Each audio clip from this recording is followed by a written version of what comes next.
Molt bones i benvinguts a un nou vídeo de la Dalla de Cronos. Avui parlarem d'un conflicte que ha inspirat centenars de pel·lícules. Això ha fet que més o menys tots tinguem present que va existir, però que en canvi desconeguem de manera bastant generalitzada com va començar, com va transcórrer i sobretot, com va acabar. Un dels conflictes més importants de la Guerra Freda, en el qual un grup de camperols van aconseguir derrotar a un gran imperi. De fet, estaríem parlant, sense exagerar, d'una de les desfetes militars més importants de la història dels Estats Units. Avui anirem fins al sud-est asiàtic per conèixer com va ser la Guerra del Vietnam. Doncs vinga, no ens allarguem més. Som-hi!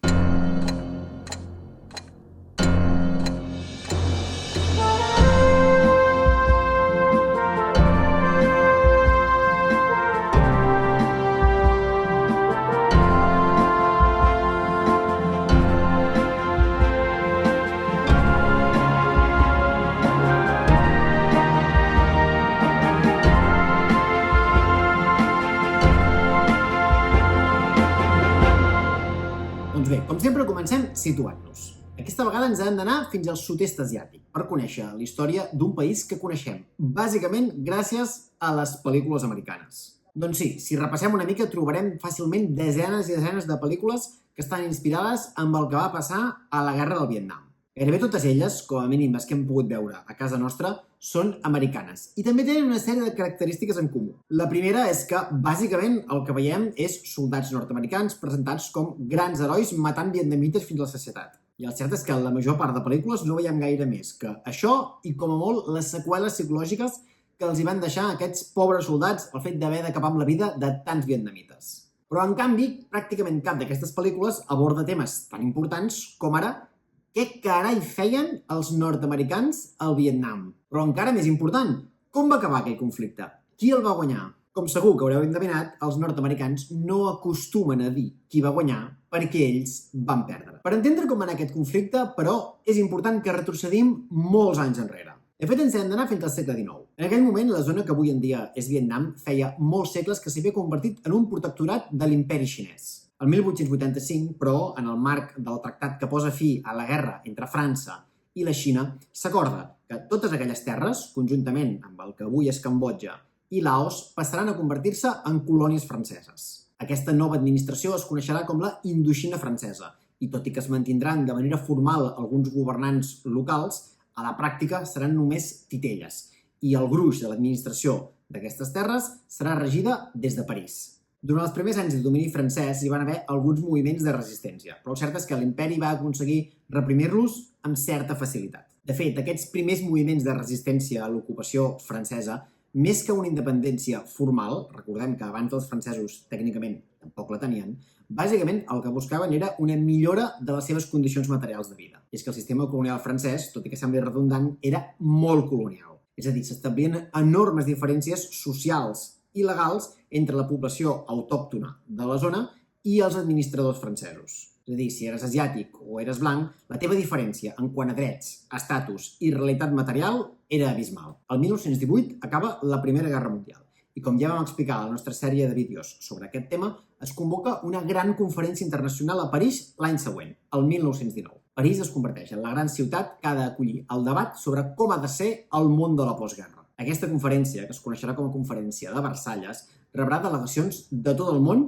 que hi acudeixen per tal d'exposar la seva visió sobre com hauria de ser aquest nou món. Una d'aquestes moltíssimes delegacions que arriben d'arreu del món és una delegació vietnamita. Està encapçalada per un jove líder socialista, Nguyen Xin Cung. És possible que aquest nom no us soni gaire, però us diré que passarà a la història per un altre nom, el nom de Ho Chi Minh, que vol dir el que il·lumina. En aquell moment encara utilitzava el seu nom original, o com a molt algun sobrenom per tal de camuflar-se i així eludir les autoritats franceses.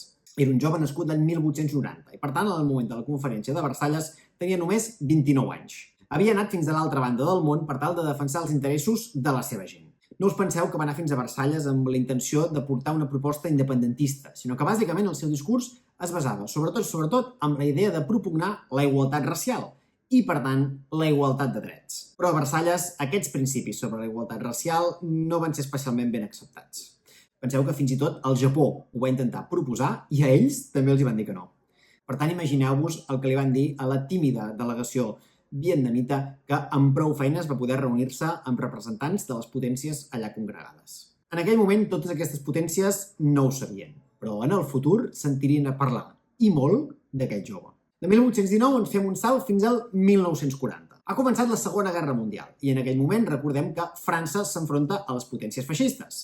Els alemanys, però, derroten implacablement. Els francesos ocupen la major part del territori i deixen només una tímida administració de l'estat francès, bàsicament controlada pels alemanys i que, a més es veu obligada a reduir molt sensiblement les seves forces armades. Davant d'aquesta situació d'extrema debilitat dels francesos, això és aprofitat pels japonesos, una altra de les potències bel·ligerants, per ocupar les seves colònies asiàtiques. Podria semblar que els japonesos tenien una major proximitat cultural amb els vietnamites i que, per tant, la seva relació amb ells havia de ser millor que amb els francesos. Però ja us avanço que no va ser així.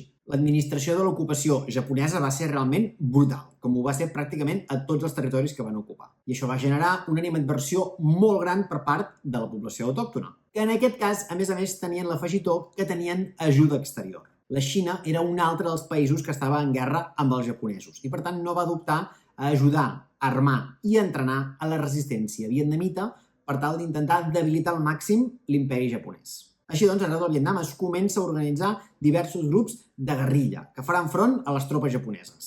Però el més important d'aquests grups serà conegut com a Viet Minh, un grup d'inspiració comunista que tindrà estrets llaços amb el Partit Comunista Xinès i que tindrà com a gran líder, endevineu qui? Doncs sí, el nostre antic amic Ho Chi Minh. Ho Chi Minh estaria pràcticament 5 anys lluitant contra els japonesos de manera implacable. I al llarg d'aquest temps aconseguiria crear una gran estructura armada, molt ben entrenada i molt ben posicionada arreu del territori. Va ser un autèntic maldecap pels japonesos i una peça clau a l'hora de debilitar les seves posicions en aquella zona. El 1945 acaba el conflicte i el Japó es rendeix. I aprofito per animar-te a recuperar el nostre vídeo sobre el discurs de l'emperador Hirohito, anunciant al poble japonès que es rendia. I després d'això, França pretenia recuperar les seves possessions al sud-est asiàtic. Però la cosa va ser més complicada del que es pensava. Al mateix moment que França reclama recuperar les seves antigues colònies, Ho Chi Minh proclama la independència del Vietnam. Així doncs, s'establirà en aquella zona un doble poder, cosa que, evidentment, acabarà derivant en un altre conflicte armat. Però aquesta vegada, a diferència del que passava abans de 1940, els francesos es troben uns vietnamites molt més ben organitzats, molt més ben armats i, molt important, amb una experiència molt recent que els ha demostrat que ells poden ser molt forts, han derrotat els japonesos, i que, en canvi, els europeus són perfectament vencibles. A més, el Viet Minh de Ho Chi Minh ha aconseguit una implantació importantíssima arreu del país i està en condicions reals de plantar batalla molt dura. Els francesos intentaran durant 9 anys pacificar la zona, però finalment veuran que el nombre de recursos humans, econòmics i militars que hi han d'acabar destinant és tan gran que, francament, no els hi val la pena. I això acabarà derivant al seu torn en una nova conferència internacional, la Conferència de Ginebra de 1954. En aquesta conferència, França deixa clar que és insostenible econòmicament mantenir el seu control sobre la zona i que, per tant, vol retirar-se. Però aquí és on entra un altre factor de context històric molt important. Després de la Segona Guerra Mundial, el món s'ha dividit en 2 grans blocs. Un liderat pels Estats Units, el bloc capitalista, i un altre liderat per la Unió Soviètica, el bloc comunista. A la Conferència de Ginebra s'acorda que Laos i Cambodja, que fins aquell moment formaven part de l'Indoxina francesa, obtindran una independència total. Però en el cas de Vietnam la cosa és més delicada. El gran líder vietnamita, que s'ha autoproclamat president del país, és un comunista, el nostre amic Ho Chi Minh. I els Estats Units no volen permetre que aparegui un nou país comunista al sud-est asiàtic. Però, per altra banda, la Xina i Rússia sí que donen suport a Ho Chi Minh. Finalment, per desencallar la situació, s'acaba acordant una solució salomònica. Es dividirà el Vietnam en 2 estats diferenciats. Un, al nord, amb capital a Hanoi, liderat per Ho Chi Minh i amb un sistema polític i econòmic comunista. I l'altre, al sud, amb capital a Saigon i amb un sistema econòmic i polític capitalista. I a més plantejava un mecanisme de referèndum per al qual aquests 2 nous països havien d'acabar decidint si volien mantenir-se com a països separats o volien acabar-se unint. Però com us podeu imaginar, la situació no va ser ni molt menys tan fàcil de gestionar. El principal problema va ser que al sud es va establir una autèntica dictadura d'extrema dreta, però que, a diferència del que passava al nord, on el govern comunista tenia una gran implantació popular, al sud aquest suport el nou govern no el tenia. I és que la divisió va ser feta amb escaire i cartabó sobre un mapa, sense tenir en compte la realitat política i social del país. I el cert és que la situació no era que els comunistes es concentressin tots al nord i en canvi al sud fossin tots capitalistes, sinó que els comunistes, que havien abanderat la lluita contra japonesos i francesos, estaven presents i molt arrelats a tot el país. I els comunistes del sud no estaven disposats a acceptar un govern d'extrema dreta. Així doncs, el que fan és constituir-se en una nova guerrilla, una guerrilla comunista que estarà coneguda com el Viet Cong, i començar una batalla en contra de la legitimitat de les autoritats de Saigon. La idea del Viet Cong, que té el suport de les autoritats de Vietnam del Nord amb Ho Chi Minh al capdavant, és acabar derrotant el govern del sud i unificar tot el país sota el govern de Hanoi. I això segur que endevineu a qui no agrada gens. Doncs sí, als Estats Units. Durant els primers anys, bàsicament, el que fan els americans és enviar assessors, armament i diners al govern del sud per tal de que pugui fer front a les guerrilles comunistes del sud i al govern del nord. Però després dels primers anys de conflicte es veu bastant clar que les autoritats del sud, que per cert són enormement corruptes, no tenen la capacitat de poder-hi fer front de manera eficient i que tard o d'hora acabaran perdent la guerra i el nord aconseguirà unificar de nou tot el país. Davant d'això, el 1964, el llavors president dels Estats Units, Lyndon B. Johnson, decideix prendre una decisió enormement arriscada. Decideix enviar soldats nord-americans a lluitar sobre el terreny. I aquí és on tenim la resposta de què carai feien aquells soldats que veiem a les pel·lícules a Vietnam matant vietnamites. Els Estats Units envia soldats perquè creu que la seva superioritat militar i tecnològica és tan gran que derrotarà fàcilment les guerrilles del Viet Cong i el govern del nord, però no compta amb una sèrie d'elements que seran determinants. El primer és que el govern del nord no són ni molt menys una tribu de salvatges que venen de la muntanya. És un govern ben estructurat, ben finançat per potències estrangeres, com la Xina o la Unió Soviètica, i que a més està molt i molt entrenat perquè porta dècades de conflicte ininterromput al darrere. I per altra banda, tampoc compten amb el factor territori. La població local és de manera molt majoritària favorable als soldats del nord i a les guerrilles del sud, i per tant tenen tota una gran xarxa a través de la qual es poden desplaçar per tot el país. A més, la tècnica que utilitzen per tal d'enfrontar-se a les tropes nord-americanes no és enfrontar-les cara a cara amb grans batalles campals, sinó que és utilitzar justament la guerra de guerrilles. És a dir, intentar emboscar els soldats americans, fer atacs ràpids, causar el màxim nombre de baixes possibles i retirar-se ràpidament. Així, bàsicament, el que busquen és desgastar paulatinament els soldats americans. A més, Ho Chi Minh té molt present un tema molt important, i és que als Estats Units l'opinió pública generalitzada és bastant contrària a aquesta guerra. El govern americà té clar que s'hi ha d'involucrar per impedir que els comunistes s'apoderin d'un país més. En canvi, la major part dels americans de peu, que finalment són els reclutats per anar a morir, no entenen per què carai han d'anar a lluitar a un país llunyà que la major part ni tan sols saben situar en un mapa. La guerra és enormement impopular i, per tant, Ho Chi Minh sap que a la que comencin a arribar fèretres amb soldats nord-americans al país, aquesta opinió contrària serà cada vegada més persistent. En canvi, al Vietnam, tothom té clar que lluita per la supervivència i la independència del seu país. I, per tant, l'esforç de guerra i el compromís militar de la població és total. Aquesta realitat es resumeix en una frase lapidària que ens deixa Ho Chi Minh per a la història. Per cada un dels vostres que nosaltres matem, vosaltres en matareu 30 dels nostres. Però nosaltres ho podrem resistir i vosaltres no. A més, per poder desplaçar les seves tropes del nord cap al sud i viceversa, es va teixir tota una enorme xarxa de túnels que travessaven tot el país i que fins i tot entraven als països veïns de Cambodja i Laos. És el coneguda com a ruta de Ho Chi Minh, que els americans van intentar combatre de manera persistent durant tot el conflicte. I aquests túnels, us puc assegurar, per experiència pròpia, que són molt estrets. Bomba, entonces no hay continuidad. Sí.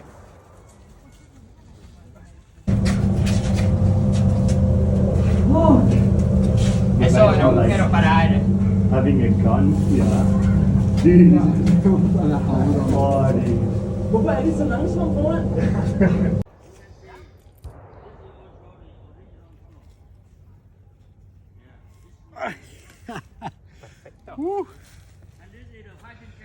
Molt bé. Con todo en pel.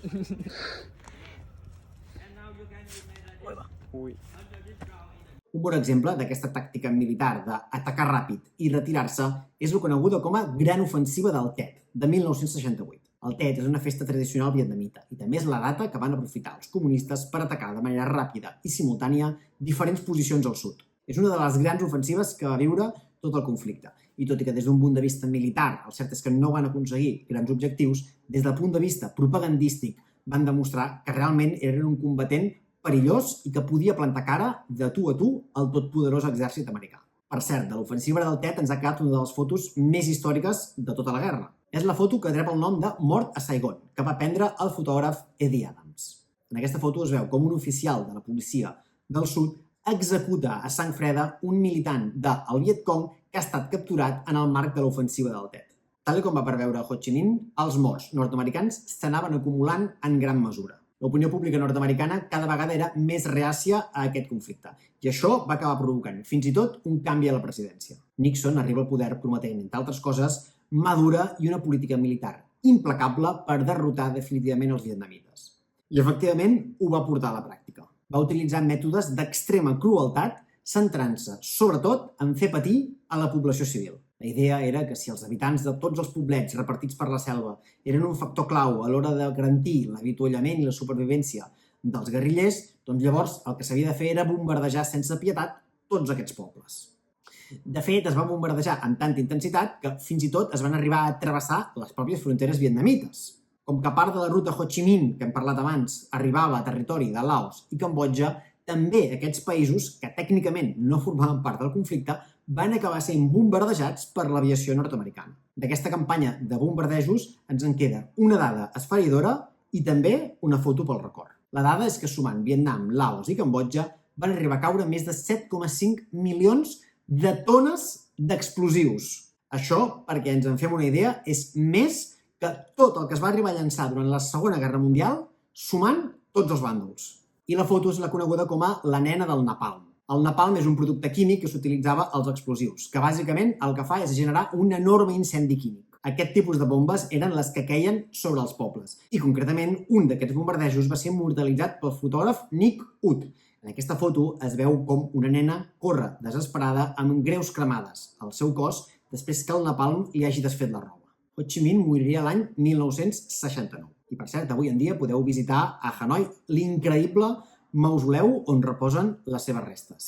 Però tot i que ell no veuria al final de la guerra, els seus pronòstics es van acabar complint. La guerra costaria la vida d'entre 1 i 3 milions de vietnamites, per 58.000 víctimes nord-americanes. Però, efectivament, els vietnamites ho van resistir i els nord-americans no. La pressió popular va arribar a ser tan gran que va obligar el govern nord-americà a signar la pau amb el govern del nord i el Vietcong amb els acords de París de 1973.